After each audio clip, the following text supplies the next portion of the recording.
Hello and welcome. Today I wanted to do a quick review of something interesting that hit the market recently. This is the Neopixel to Tri CREE adapter that was released by Ultimate Works through the POC store. Now let me give you a close-up of this real quick just so you can see what we're dealing with here. But on one side we have Neopixel pads. Now this isn't a Plector Pixel arrangement, but it is compatible with their stuff. On the other side, we have a Tri CREE and a slim little optic. Now this thing right here is about 3/4 of an inch long. This portion right here is about 1/4 of an inch, and I'll talk about the difference between those two sections in a moment. But first I wanted to give you a brief demo of what we're dealing with here and how it works. So here we have a Neopixel saber. Specifically, this is the bores from POC store. Alright, and here we have it running a flame effect. Okay. So we slide out that Neopixel blade.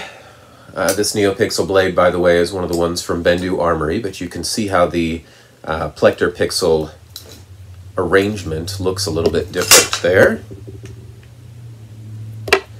Okay.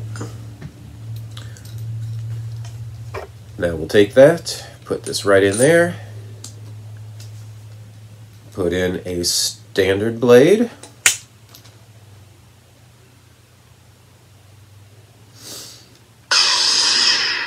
and there we go.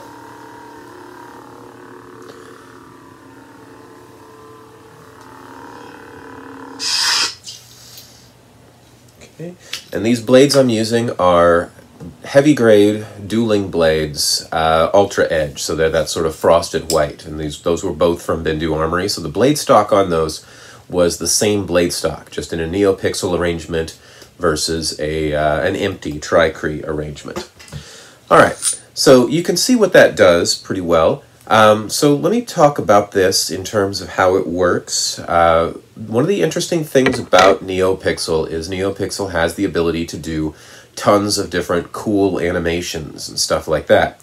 The thing about Neopixel, though, is if you have a Neopixel saber, you are prevented from using stock blades or vanity blades. What that means is that the Neopixel blades, while there are dueling blades, you're still looking at something that has internal parts, and wear and tear will eventually take its toll. The more parts you have, the more things are going to be subject to wear and tear. And a Neopixel blade brings in the ability of, if you put through hard use, of wear and tear on that Neopixel strip, which is expensive. If you have a Neopixel saber that you want to duel with, this thing gives you the ability to substitute in a relatively cheap and sturdy dueling blade, so that if you beat the heck out of this thing and you break it, you haven't broken a Neopixel strip. So it opens up dueling, which was always one of my qualms about Neopixel, is the more parts you have, the more the more things are going to be subject to wear and tear. The other interesting thing about it is if you take a something like a CFX board or a Crystal Focus 10 board, and you have a Tri CREE version of it. Let's say that you try to program a flicker or something like that into that Tri CREE. It's tricky, it can be done, but with the Neopixel animations and everything like that, you put that same Neopixel profile into a Tri CREE and it doesn't work. All you're going to get is a flicker. However, this thing, the way that it works is it takes the signal from the first LED in the string of the Neopixel string, and it runs these lights based off of that. So as you saw with the flame effect on the Neopixel, it was orange and yellow and white sort of cycling up towards the top. If I were to program that same effect into a Tri CREE, it would just come up as like a flickering red or a flickering orange or something like that. I put it into this, and the second that that first LED is supposed to be red, this is red. When that first LED is going to cycle to yellow, this is yellow. When it cycles to white, this is white. So this thing is taking its lead off the first LED in the sequence, which is something that's interesting because it means that you can use all those Neopixel animations and you can get really cool flicker and pulse effects out of them that are somewhat predictable, and you can work with what's already programmed into your saber. Alright, the other thing about Neopixel is being locked into a Neopixel blade like this, This is an expensive blade, and if you've got a Neopixel saber and all you have is this, you're locked into this plain white blade when the saber is off. If you want to put a vanity blade in a Neopixel, you can put like a ripper blade or something like that in it. Like for instance, here is a photon ripper blade needle. I can put that in here if I want, but when I turn it on, nothing happens. With something like this, I pop this in there, put that ripper blade in, and now I can use my fancy vanity blades on my Neopixel.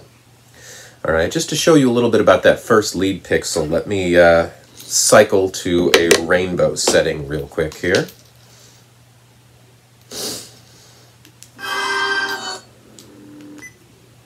It is not nothing. I have smooth. This is General Kenobi. There we go. All right, so here is a rainbow cycle setting on a Neopixel blade. I take that same rainbow cycle, pop in the adapter,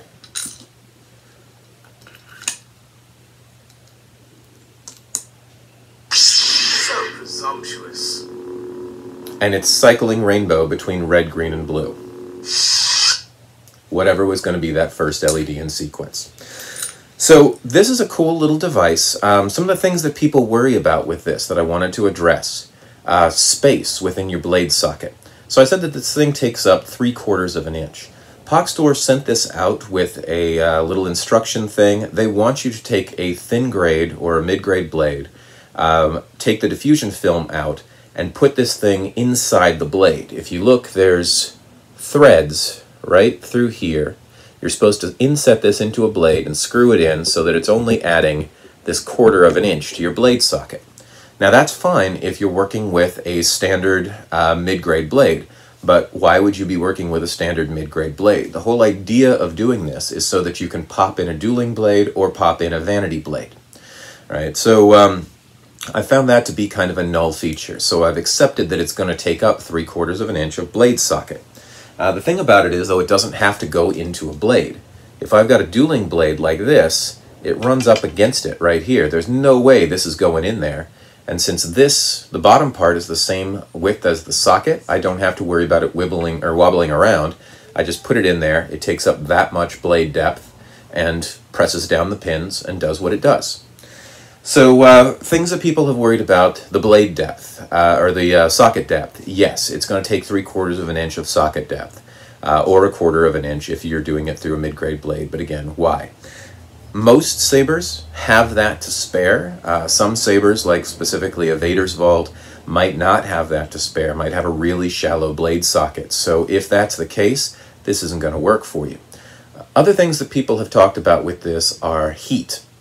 Now the thing about this is that if you have an LED, the LED usually is going to convert some of the current into heat, and it's going to heat up, usually through resistors. It's going to heat up. That's why they have heat sinks that sort of distribute the heat. This thing doesn't have a heat sink, and people have wondered, is it going to heat up and melt my blade? Now, I've used this for quite a while, and it didn't really heat up. And I think the reason why, this is as slim as this thing can be because we're dealing with something that I think is not resisted. So the thing about Neopixel blades, you need a data resistor. It either goes in the blade, or it goes on the saber side, or it goes on both and it's double resisted. People like Electrum Sabercraft, I believe, do double resisted. This thing doesn't have a resistor. So POC says this is only compatible with their Ultimate Works sabers, whether they're running Profi boards or whether they're running their Asteria board. I think it's Asteria.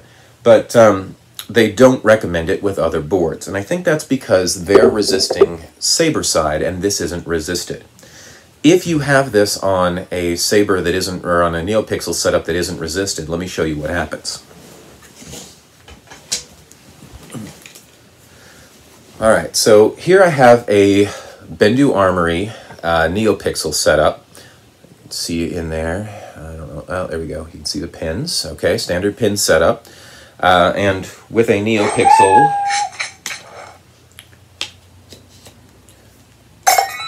All right. right, there's the rainbow cat cycle from the CFX board. Okay, and you notice when I turned that off, it had that white power down that started up here and worked its way down. All right, let's pop this in here.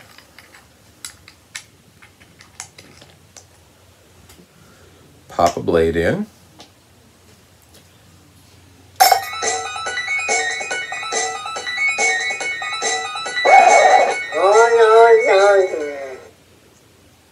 All right, you notice that it still works, and instead of the white cycling down from the top, it just waited until the white was going to be here and then popped the white.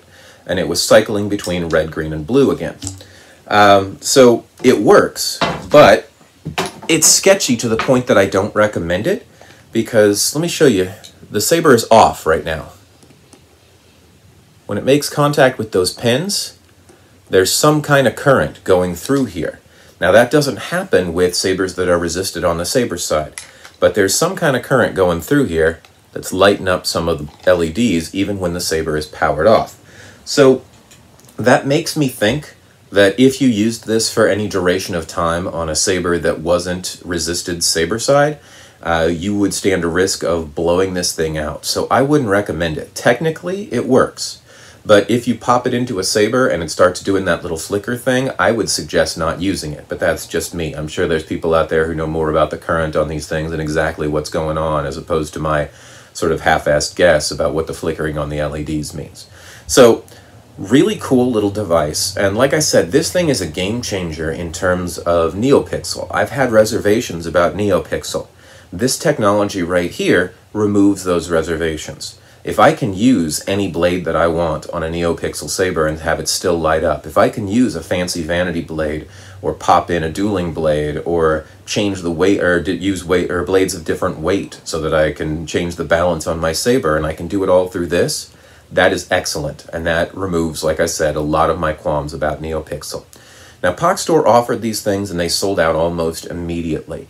My understanding is that there's going to be more of them coming through POC Store, but my hope is that since this thing now exists, I actually mentioned something like this back when I did my first review on a Neopixel. Why don't they make something like this? And I don't know if I can take credit for it or for the idea or not, because I don't know how much people listen to me, but I wanted this to exist.